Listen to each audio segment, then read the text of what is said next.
Man Oripova Ra'no Shamsidinovna 35 yillik stajga ega akusher-ginekolog shifokorman. Mani tajribamda juda ham ko'p ayollarda qinni kengayib ketishi, siydik ushlay olmaslik, axlat ushlay olmaslik, jinsiy hayotning sifatini pasayib ketishi, ayollarda o'zini ishonchi pasayib ketish holatlari bilan juda ko'p shikoyatlar keladi. Sababi birinchi o'rinda ayollarda ko'p tug'ish, og'ir narsalar ko'tarish, o'zini sog'ligiga e'tibor bermaslik, vaqtida shamollashlarni, gormonal buzilishlarni davolamaslik natijasida kelib chiqadi. Va ko'pincha ayollarda ich qotishi bo'ladi.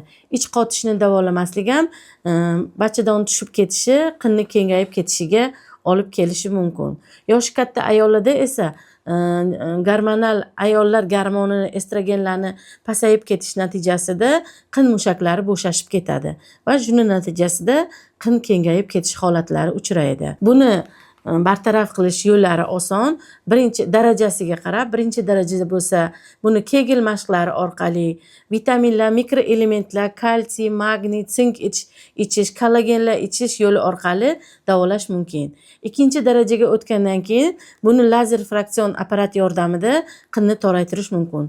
Lazer fraksion apparatimiz bu hozir yangi zamonaviy usul bo'lib, lazer nurlari orqali qin mushaklarini kollagenini oshiramiz, elastikligini oshiramiz.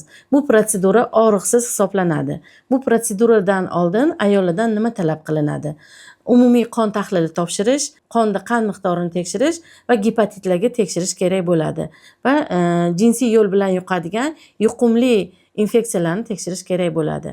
Agar shamollashlar bo'lsa, infeksiyalar bo'lsa, birinchi ularni davolab, qand miqdorini tushirib, keyin lazer apparati yordamida qinni toraytirish kerak. Qinni toraytirishda ko'pchilik ayollarda xavotir bor. Bu og'riqlimi? Buni qanaqa qilinadi deb so'rashadi. Bu protsedura og'riqsiz bo'ladi. Protseduradan oldin lidokain sprey sepiladi 10%, og'riqsizlantiriladi va muolaja 10-20 minut davom etadi. Muolajamiz juda ham og'riqsiz va sifatli bo'ladi. Muolajadan keyin reabilitatsiya talab qilinmaydi. Bir hafta jinsiy aloqa qilish mumkin emas, 3-4 kun suv tegizish mumkin emas va mahalliy svechalar, dori-darmonlar bilan davolanish kerak. Antibiotiklar yozamiz, og'riq qoldiruvchi shamollashga qarshi preparatlar yozamiz va svechalar yozamiz. 10 kundan keyin ayollar bemalol o'zini doimiy hayotiga qaytib, jinsiy aloqada yurish mumkin.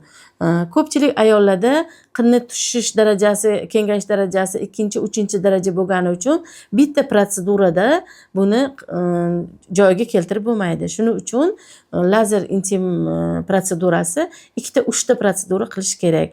Har 30-60 kun oralig'ida 3 marta lazer epilyatsiya olinsa yaxshi natija beradi. Bu protseduradan keyin ayollar o'z sog'ligiga e'tibor berib, vaqtida ovqatlanish rejimiga rioya qilib, ich qotmasligini oldini olishsa, og'ir narsa ko'tarishmasa, o'zlarining sog'ligiga e'tibor berilsa, bu qilgan protseduramiz 2-3 yilga bemalol ularni hayot sifatini oshirishga, jinsiy aloqani sifatini yaxshilashga yordam beradi. Bu protsedura tug'ish yoshidagi ayollarga qilinadi.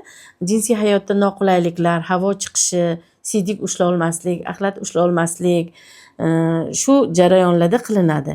Yana bundan tashqari, agar bachadon bo'ynida eroziya bo'lsa, lazer apparati yordamida bu eroziyani kuydirish mumkin. Eroziyani kuydirish uchun ham xuddi shu epilyatsiyadek analizlar topshiriladi. Qindagi birinchi o'rinda pap test qilinadi.